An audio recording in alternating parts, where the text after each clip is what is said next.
we'll get started here. My name is Craig Starr, the department chair here at Department of Law and Justice here at Central Washington University. I want to welcome all of our guests today. So again, this is the third annual Women of Law and Justice here at Central Washington. Has been organizing this for the last 3 years. It's really kind of focused on the experiences of women in the field in a generally male-dominated field, or at least conceptually male-dominated field. So this gives a chance for us to talk about the experiences, what they do within their work, and everything like that, and the adventures you all have had. So I am going to kind of step to the side and let everyone introduce themselves very briefly and then kind of talk about experiences, work you've done, everything like that. One last thing, too, I will say. You all see Megan walking around here today in kind of an dark aqua shirt. Thank her also, because she's put a ton of time in organizing the event. So I'll turn it over to the panelists to introduce you all selves. Like that. We'll take questions here in about 45 minutes as well. Where's Courtney? Of course, I sat on this side so that I wouldn't have to be first. My name is Tiffany Cho. I'm a Region 3 Fraud Manager for Department of Social and Health Services, Office of Fraud and Accountability. My other law enforcement experience is I was working for USDA Forest Service as a criminal investigator. So I've been with the state for about 10 years now, and 13 years with the USDA. So my name is Paula Brandner-Thomas. I'm from OMAC, and I work for Department of Social and Health Services, Office of Fraud and Accountability. So the Office of Fraud and Accountability investigates welfare fraud regarding cash, food stamps, child care benefits on the recipient side, and also sometimes some vendor fraud regarding EBT cards that could be trafficked or stolen. And I'm a criminal investigator and work throughout Eastern Washington, working with local prosecutors on extensive fraud that's been committed for an extensive period of time. And I've been with the state almost 30 years, working with Office of Fraud and Accountability for total close to 17 years.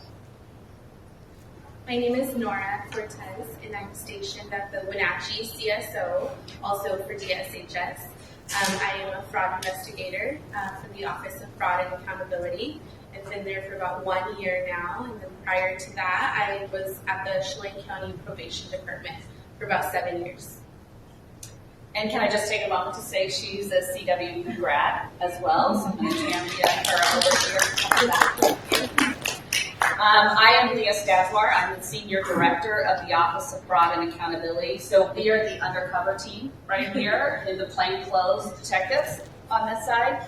I have been working for the state for DSHS for 30 years. I started my career off at Green Hill School, which is a juvenile institution. It's the maximum security institution. Started that one off, then I went over to Children's Administration and worked in the CPS, so Child Protective Services side of the arena for 20 years.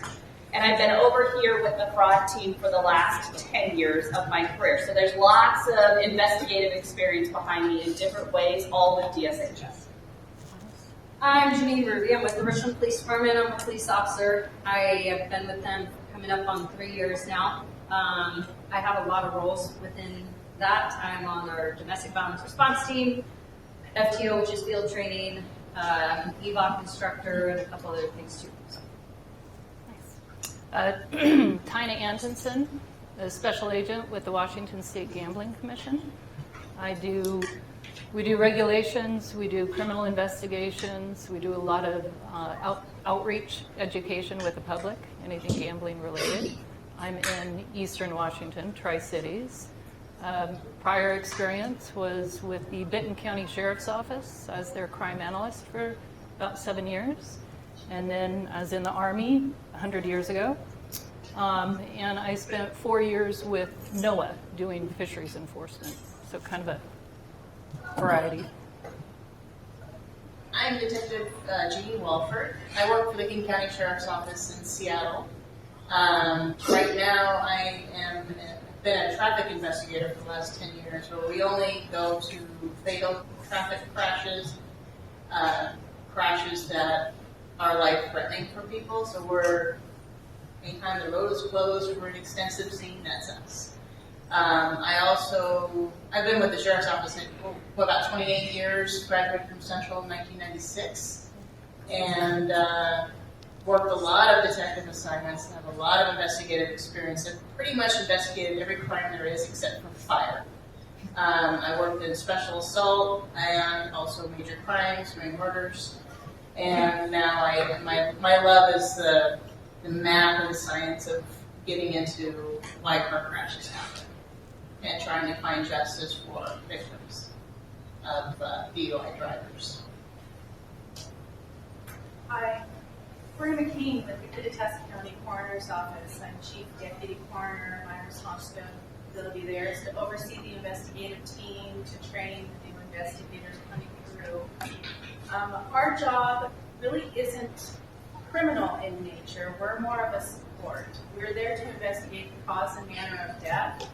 Anything that we find during our investigation, our interviews, will only support a criminal investigation done by law enforcement. Our investigation is parallel, but separate than theirs. Our body is our evidence. Anything on the body is our evidence. So we're collecting that using the same chain of custody that law enforcement does. I've been doing this for 5 years. Prior to that, I had another support career at the 911 Center here locally in Takeoff. So anything that I can do to help answer questions on how we support y'all or what it is we're doing, I'm happy to. So I know one of the really interesting questions people have is, what's the journey into the career? Some of y'all probably have some really interesting stories on how you got into this career and everything like that. Any stories you'd like to share? I'll share. So I'm 38. I'm not afraid to admit that one. I wanted to be an officer since I was 10. And when I was 21, I lived in LA and decided to put myself through the academy. I was young and dumb, not mentally ready for that. And here I am, 38, but 3 years ago, decided to still make the leap. So I can say it's never too late to do something that you love and that you've always dreamed of. But if you are ready to commit to something, I'd say just do it. So, yeah. I'll go. I started young, opposite. I graduated law and justice program here at Central in '96. I think law enforcement honestly wasn't really on my radar, but I just knew I didn't want to sit at a desk, which ironically I sit at a desk more now. But at the time when you're 22, 21 years old, it was just kind of an exciting looking career. I'd also had a military background. I was in the Army Reserves and was feeling pretty confident and thought, why not? Let's go for it and see where it leads.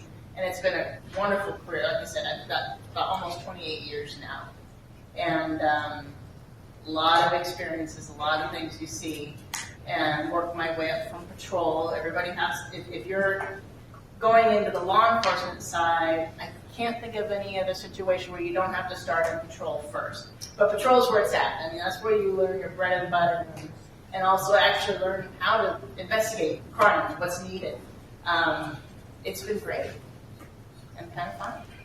So I'll put a spin on that, because with the Gambling Commission, we don't have patrol and we'll never get into a pursuit.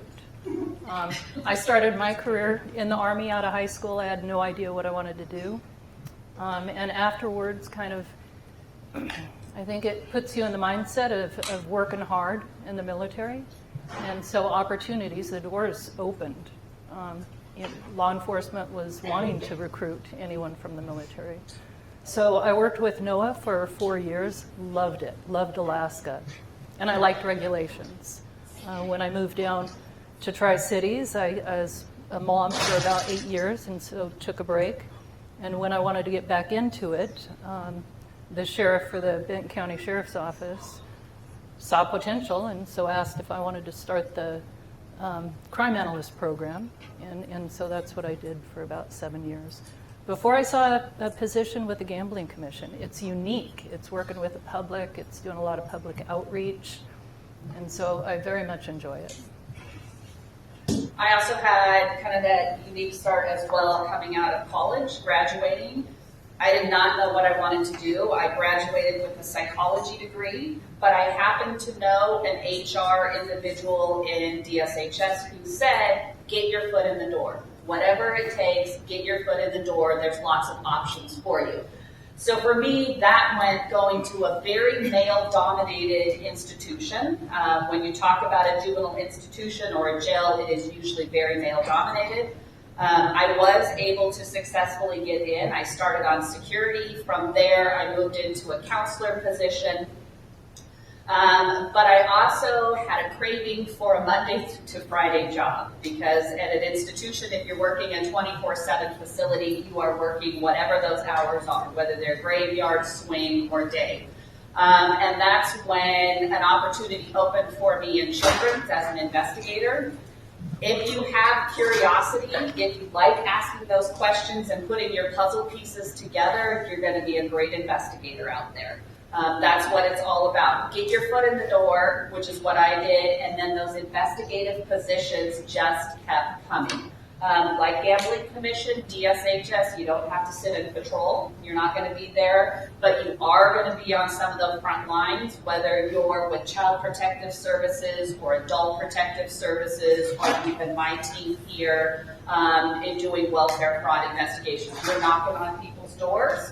You never know what's behind that door, but you happen to find the answers and being curious.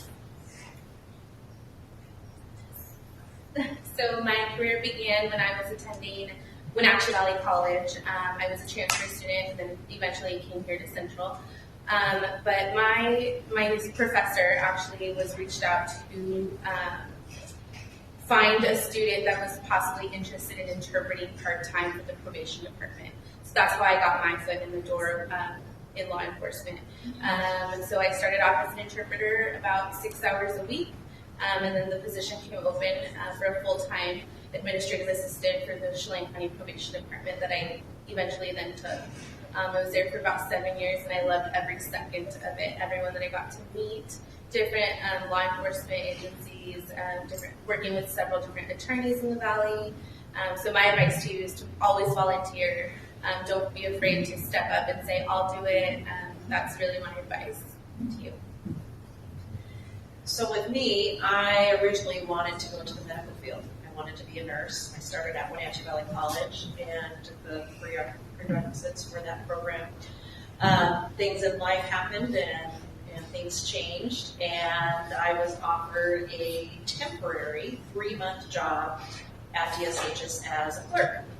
And this was back in the mid-90s. And so I took that position and still continued, studying, going to college. But that part-time temp position ended up working into a permanent full-time position. I was a clerk for a while, a receptionist. Back then I think they called them office assistants. And then I transitioned into a financial service specialist. So at DSHS, I would interview the clients to determine if they were eligible for our programs, whether that's at that time, cash, food stamps, medical, child care benefits. And then just, I would see these cases come through where things on them, maybe just didn't seem quite right. Typically, what we see in welfare fraud is that someone is not reporting all of their income, or maybe they're working under the table, or they're working under a social security number that isn't assigned to them.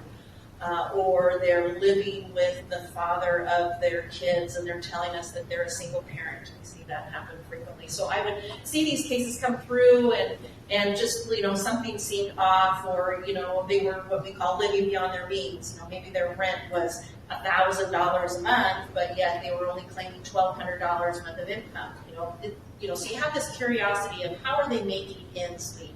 Something doesn't seem quite right. So I would, on those cases that were questionable, I would request an investigation to be initiated. And I just, like I said, had that curiosity. And as Leah said, you're interested in putting the pieces of the puzzle together.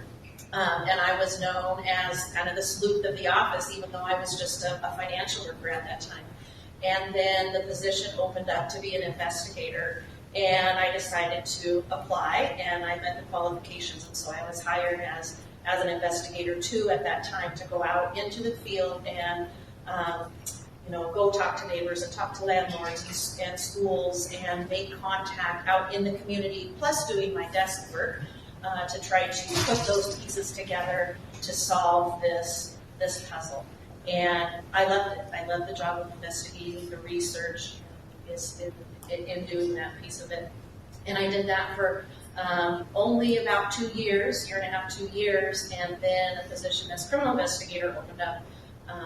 That they created those positions within the state, which there haven't been those specific positions before, and so I was then promoted into the criminal investigator position and kind of doing that. So my career took a drastic change from wanting to be a nurse to now being a criminal investigator with the state.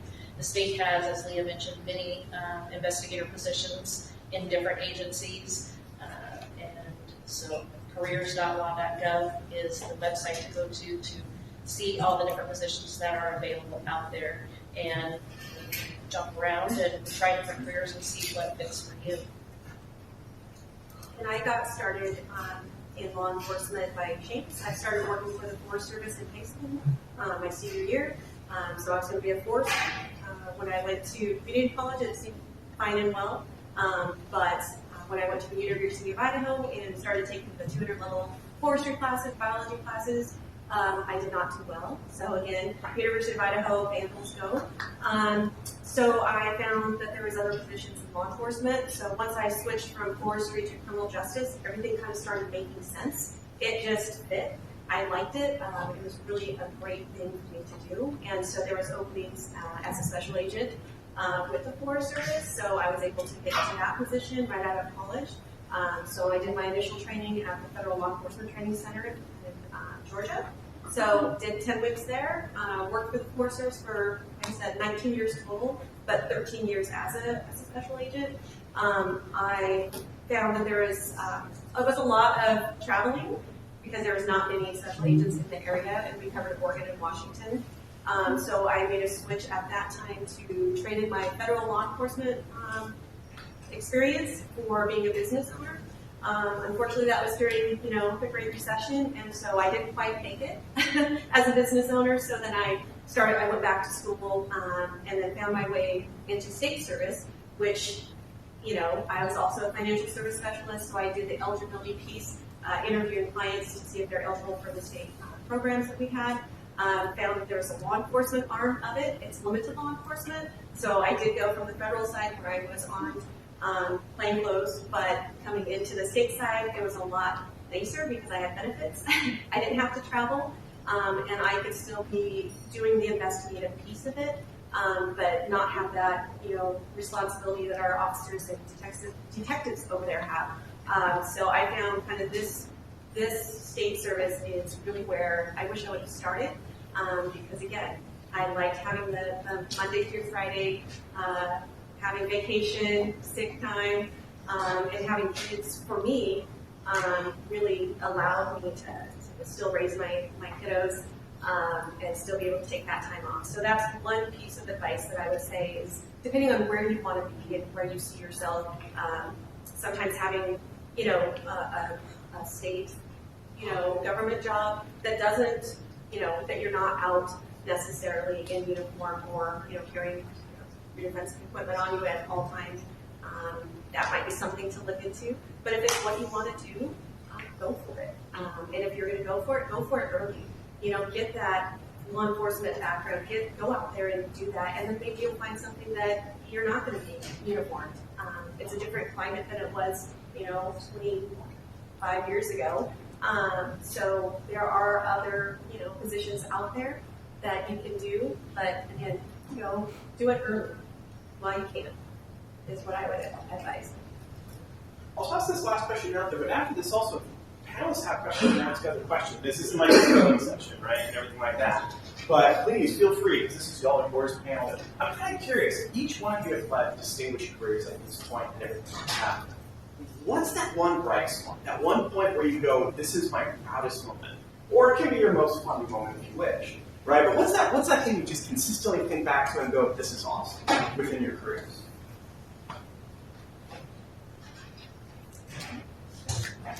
All right. I can easily say there's a handful of them, but if I had to pick one of them, I would say knowing that because we all work as a team, have saved or helped a victim survivor. Right? That's ultimately what it comes down to, whether it's adult, children, which is probably the hardest, or even the elderly. So for me, that's the most rewarding part that comes from this, is knowing that we made just a little bit of a difference to help this individual or multiple people. So. Early on in my career, as I was transitioning from JRA over to Children's, while leaving the facility, I had a resident of the facility come into me and say, "You are the first woman who has ever held me accountable for my actions in life, and I can't thank you enough for what you did." That was a very pivotal moment for me, and this is a young man who, at one point in time, he had tried to hide while we were doing a movement, and I called him out on hiding, and he actually went into an orange jumpsuit for a while, and he was pretty mad at me for quite a long time because of that, but he's the one at the end who thanked me for what I did for him, for providing structure.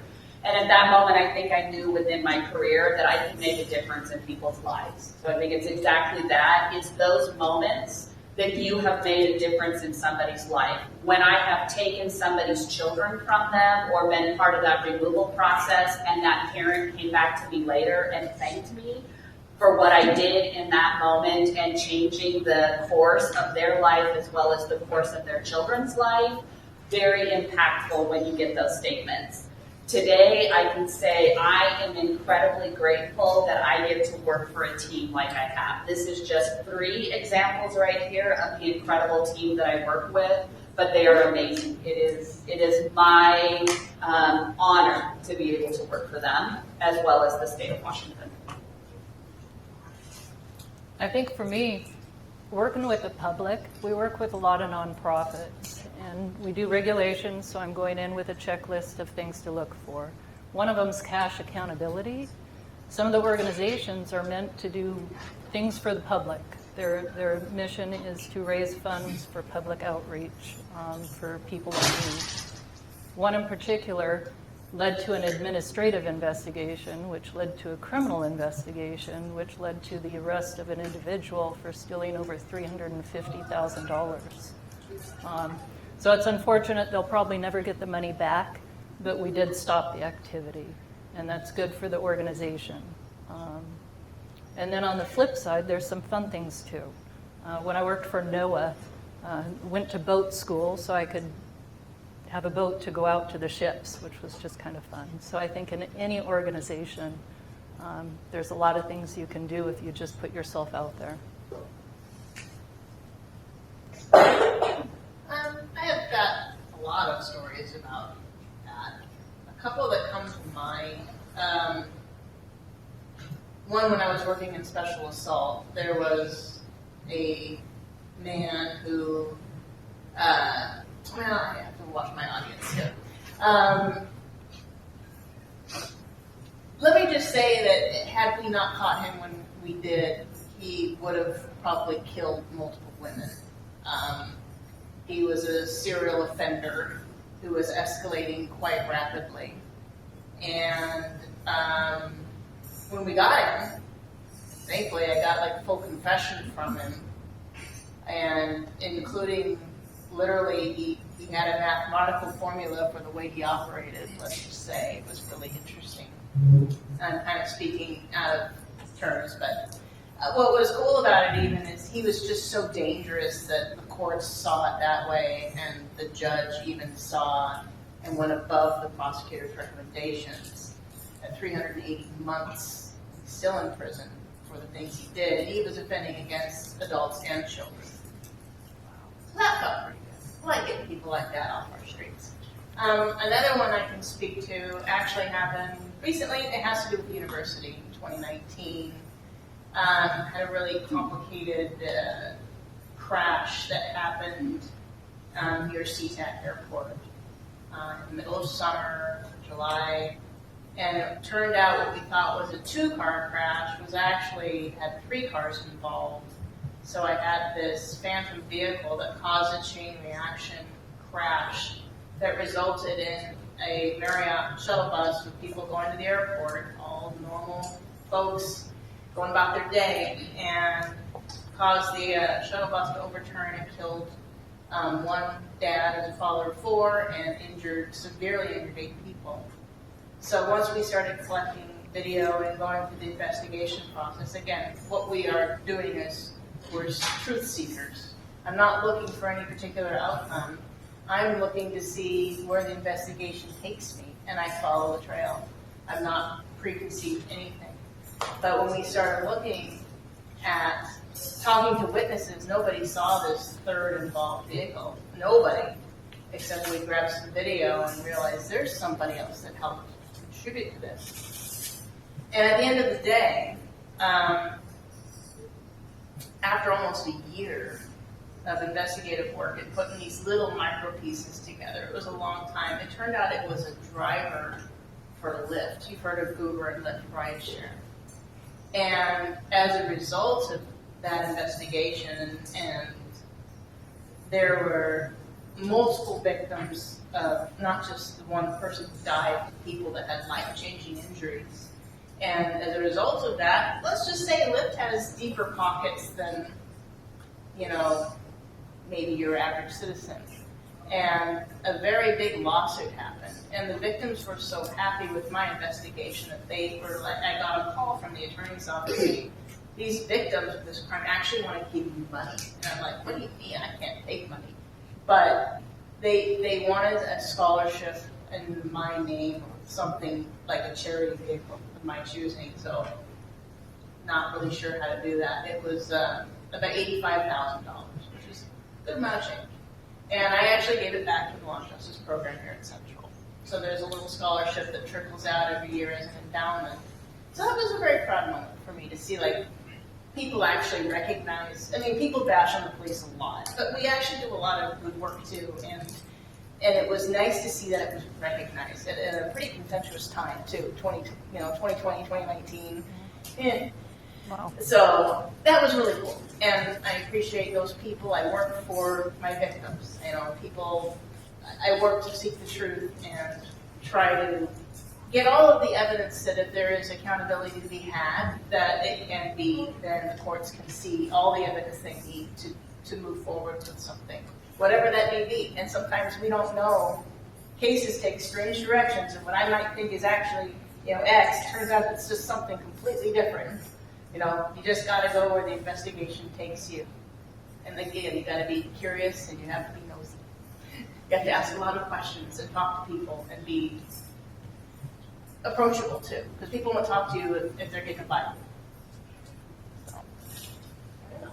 And from the coroner's office perspective, I don't really have any standout investigations. Every investigation is its own puzzle and unique in its own way for us.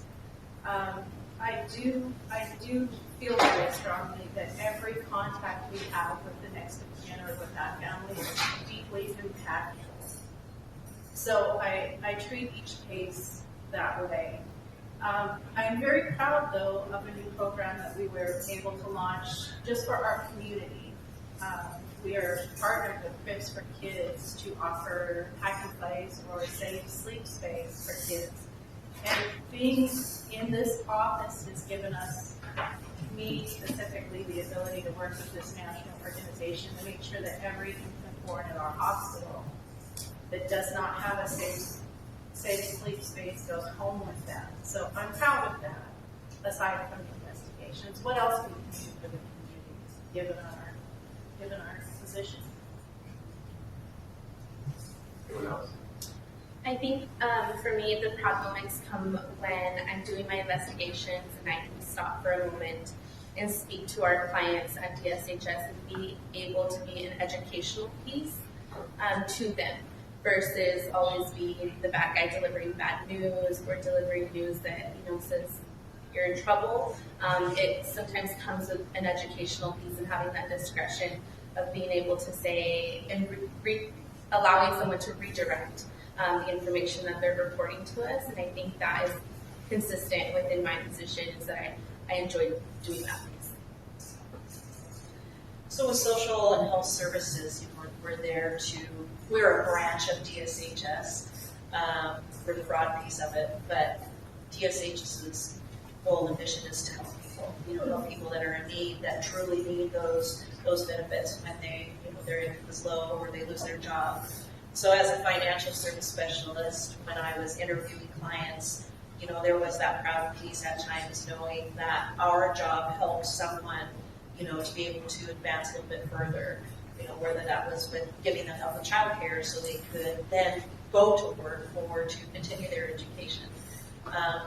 Also, the other piece of that with working for OFA in the fraud side of it is holding those people accountable that are, committing an extensive period of fraud or committing fraud for an extensive period of time is, as Nora said, educating them.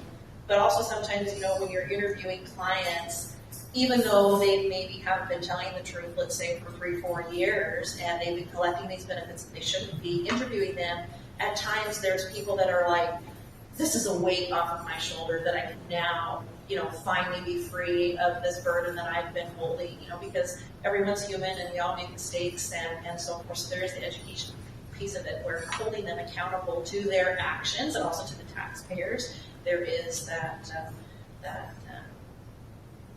piece there, along with not just helping people, but holding them accountable for their decisions. And then some people aren't so happy with their fraud, right? But then there are some of those that are like, I know what I was doing was wrong, and I made the wrong decision. Some people have specific reasons as to why they didn't report what they should. They have reasons for the decisions that they made or didn't make. But there is both sides of it, helping people who truly need help, and in addition to holding them accountable for their actions. I'll try to be quick. I don't know if we're over time. So kind of what my colleagues here at OFA have said, the same thing. I'm proud of the work that we do, but also when I would interview clients or took a case to the prosecutor's office, my proud moments were when the client thanked me for that interview or thanked me for, concluding the investigation and doing it in a respectful, compassionate way. Everybody makes mistakes, but again, we still get to hold them accountable and we can still treat them fairly, but we're going to keep them informed of the process. So that's a proud moment for me for OFA. One fun moment that I'll share that I thought was just a kick was working for the Forest Service, and we did a low-speed chase. Not high speed, but we did a low-speed chase. I think we went about 20 miles per hour on Forest Service roads, and somebody was, I don't know, they were stealing, bear grass or some forest product, and it was so fun. So that was my one fun moment with the Forest Service was I can say that I did a low-speed chase on Forest Service roads. So that's it. I'm kind of curious, what are the biggest challenges you face in your career? Again, you all are predominant positions, leaders in your field. What challenges have you faced?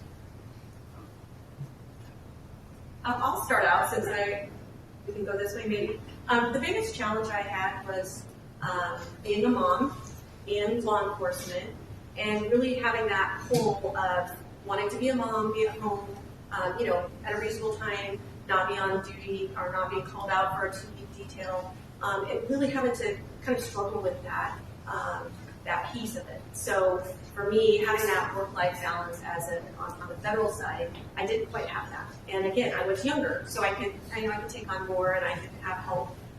But really, that was my biggest challenge was on the federal side of things, and being in a law enforcement, true law enforcement background versus the state. I have that work-life balance. I work a 9-to-5 job, or Monday through Friday, or 4/10s. Thank you, Leah. So I have a better work-life balance now, and so for me, that really was the biggest challenge is managing being a parent. I think one of our bigger challenges is public perception. You see on television, we call it the CSI effect, what they think forensics is today. And it might be the case in a larger agency, but we're a rural community with rural community pockets, and we can't always afford to do some of the things that you see on TV. And honestly, some of the things that you see aren't possible. They're made for TV. So some of the challenges we face here locally is just educating the public on what we do. I'm proud to say that we're nationally accredited, so we're doing things the right way, in the way that we can, but it's not always that expectation. So it's managing that on a case-by-case basis. Any other challenges? I'd say for me, I've like going this long with my hair on fire for years, and I'm pretty much the opposite of state. I'm a 24/7 on-call unit, and we respond in pairs. There's only 5 of us, so it's always a personnel shuffle to make sure who's on vacation, who's sick, who's available.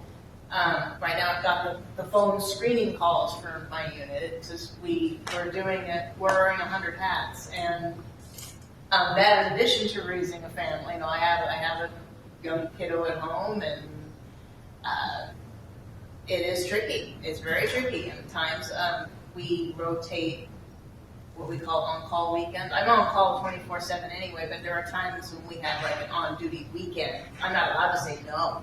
So I joke with my husband, when I'm on call, he's on call. He can't, we have childcare issues. Our kiddo's 10, so can't leave him all alone. And boy, it gets dicey sometimes when I need to go. And maybe you're at a movie or you're at dinner or 100 different things. There was, 2019 and 2020, I got called out both on my husband's birthday for major things. And 2019 was the airport case. 2020 was downtown Seattle's on fire because of the rioting and all hands on deck. And I joked, in 2021, I said, we're leaving town this year on your birthday so that we can actually celebrate it. We actually love the country. So, you do what you can. You try to find balance. And sometimes it's unattainable, but you do your best and try to keep yourself healthy and active, and especially in my field, doing accident reconstruction is like a different subset of law enforcement, where I work with a whole lot of engineers. And you want to talk about male-dominated field, law enforcement, and in the subset of accident reconstruction is even worse. I think I'm one of the only female reconstructionists in the state at my level. So, and when I went to a conference in Florida, I think there was like 10 of us for the whole world. Okay, this was an international conference, and most of the women there were running booths and stuff, but like the actual people doing the reconstruction work, there was only a handful of us. So, again, it doesn't bother me, doesn't intimidate me. I like to be challenged. But it's different, for sure. Love it. So I am the first female to hold this position in the Office of Fraud and Accountability. It's always been held by males before me. When you talk about challenges, we are a limited law enforcement entity inside of a social service agency. So social service is all about getting benefits out there, providing for the clients, being there in their times of need.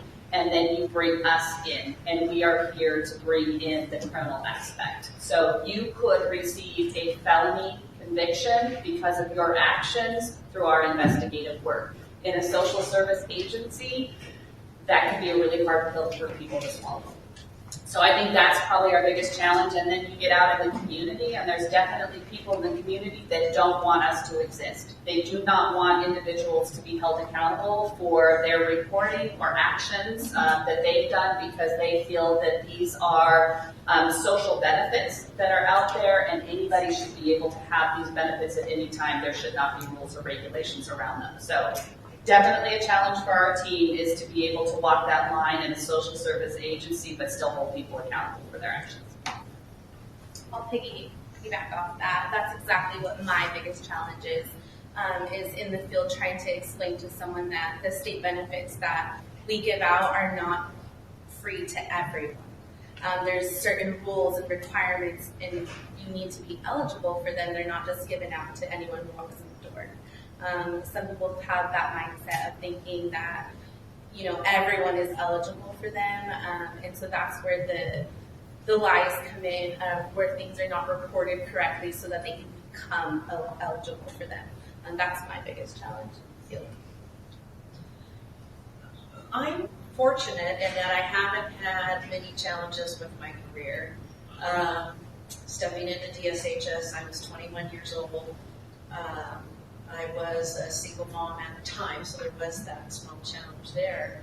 But I've been very fortunate with this position with the state.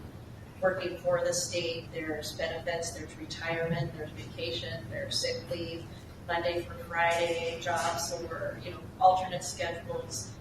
So I have been very fortunate in working for the state and the position that I'm in. I'm very thankful for.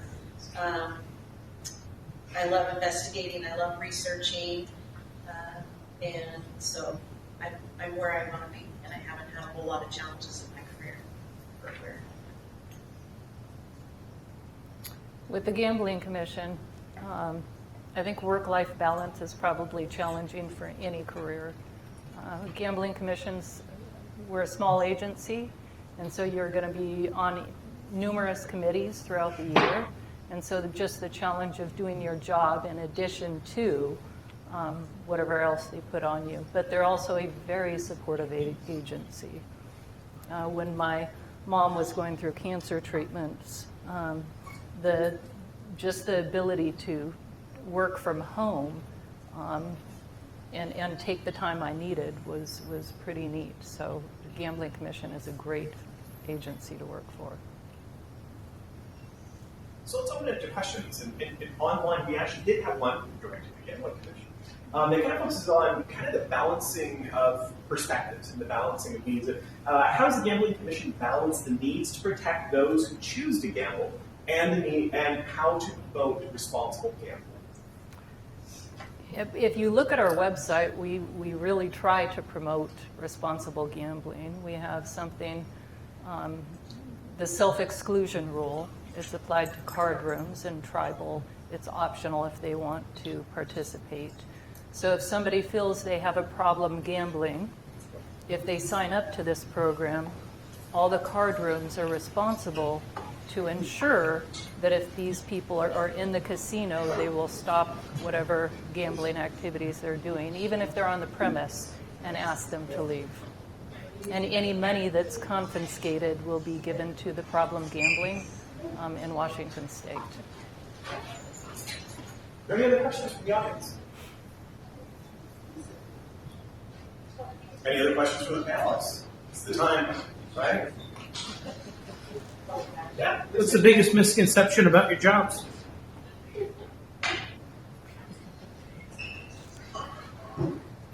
That we're all bad. Yeah, I should say I think that's the most common.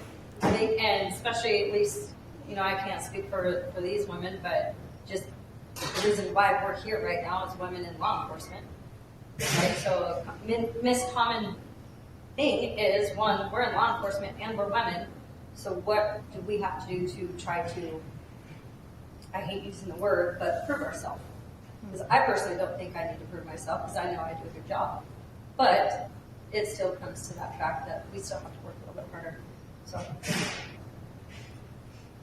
Exactly.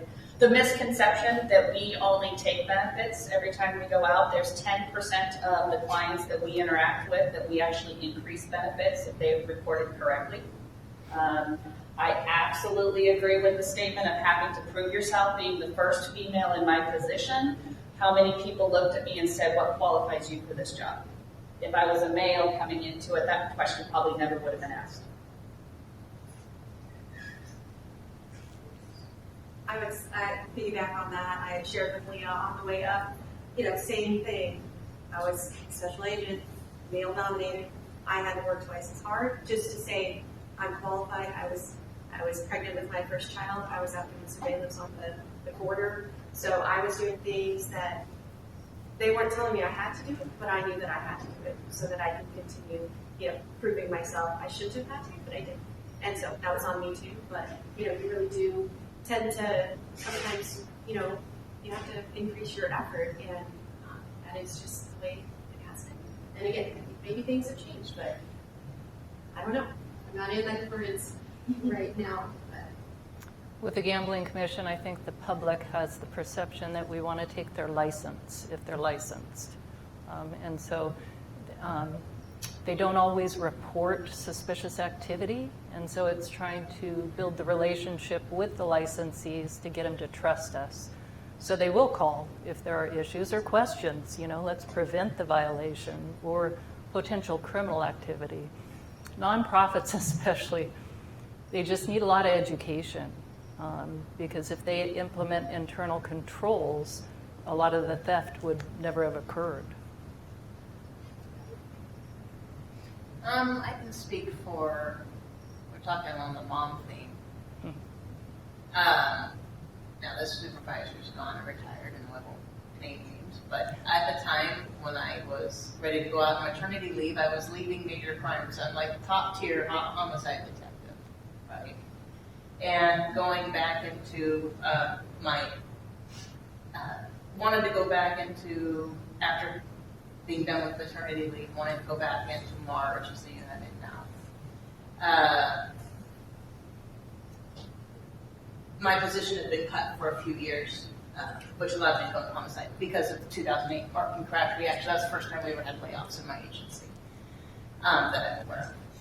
Anyway, I actually had my supervisor when I was ready to go back into MAR, kind of questioning if I was even capable of still doing the job because now I'm pregnant and going to come back in as a new mom. And I was pretty offended by that. I'm thinking, how could this unit be harder than homicide as far as the capability of being a new mom? So I was a little peeved about that. And then later on, we had another person come into the unit, and within, I'd say 6 months of him coming into the unit, his wife became pregnant with twins. And I asked him, hey, did you ever get a question from the supervisor about you being capable of responding to call-outs and doing your job? He said, no. Why would they ask that? So, even though, yes, we've made strides, I'd say it's better. We have work to do. And I may add that my supervisor at the time was male. And so I think I've certainly proved myself since then. I have a very supportive family. That's what really helped us. My husband is a fabulous support. So have your people, you need to have your tribe helping you in the background and keep them close, and don't be afraid to ask for help. Do it. I really want to thank you all for taking your time to visit, talk with us today, everything like that. Really appreciate it. Thank you.